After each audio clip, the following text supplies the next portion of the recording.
I'm Amanda Mitker for the Alchemist Kitchen. I'm the herbalist and plant witch of Locust Light Farm, and today we are here in my kitchen to make infusions and decoctions. Infusions and decoctions are both methods of using water to extract the medicinal goodness of plants. We're going to begin with an infusion.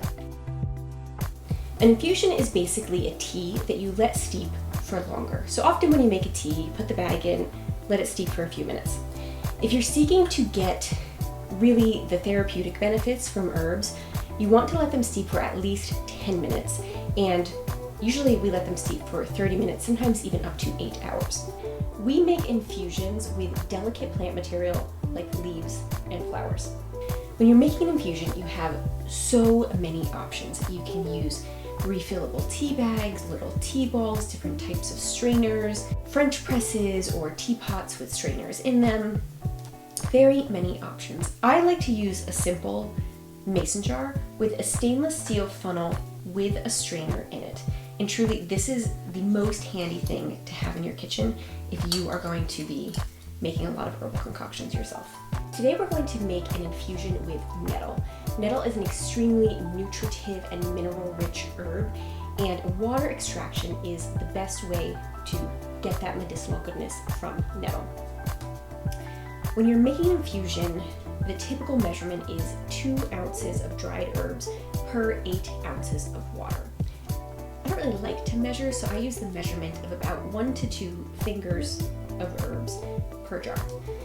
If you are drinking an infusion to get the therapeutic benefit, the typical dose is 2 to 4 cups a day, which is a pint to a quart a day.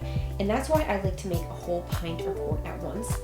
Let it steep overnight, strain it in the morning. This type of infusion is for if you are drinking herbs over a long period of time to get the medicinal and therapeutic benefit. You want to make sure that all of your herbs are covered in water. I like to give my infusions a stir and then cover them.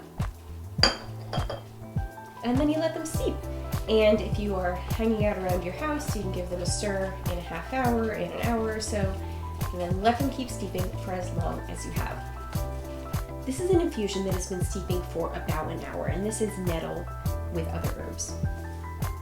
If you let this steep for at least an hour, by the time you drink it, it's going to be room temperature.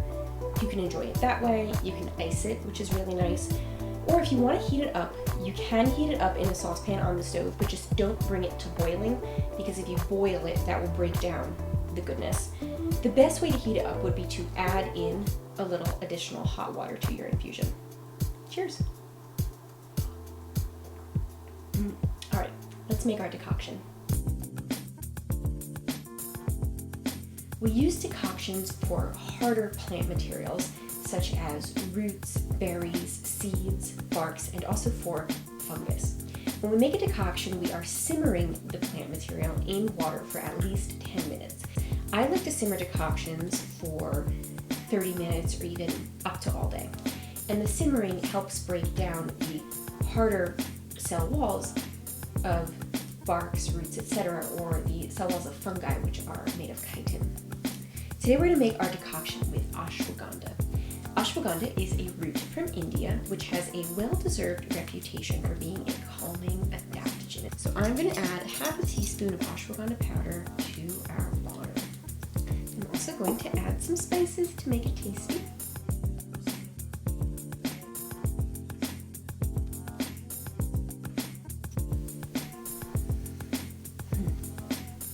And we'll give this a stir.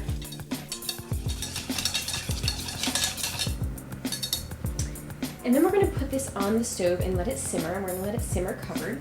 The lid prevents all the liquid from evaporating. Now I'll put it on the stove.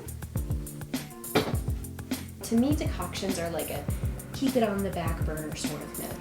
And for decoctions, you can bring them to a boil to begin with, but then you want to bring them down to simmer right away.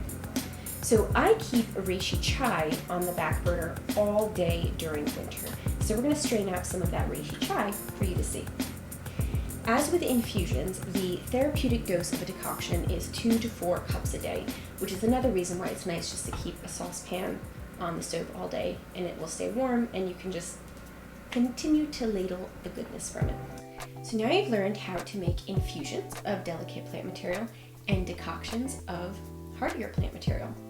If you would like to learn more about how to make medicine and magic from many types of plants, visit the Wisdom blog at thealchemistkitchen.com.